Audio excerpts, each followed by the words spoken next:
بعثت نبوی کا 10واں سال ہے۔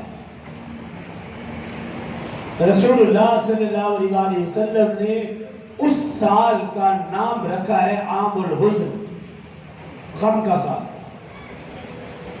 اسی سال میں آپ کی رفیقہ حیات ام المؤمنین اما خدیجہ الکبریٰ رضی اللہ عنہا کی وفات ہوئی۔ اسی سال آپ کے چچا حضرت ابو طالب کی وفات ہوئی۔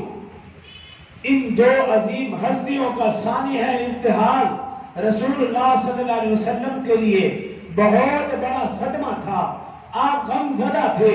آپ نے اس سال کو عام الحزن کا نام دیا، اور آپ کے اس غم کو اللہ کے بعد اگر اس کائنات میں سب سے زیادہ سمجھنے والا کوئی شخص تھا، اس کا نام سیدنا ابوبکر صدیق رضی اللہ عنہ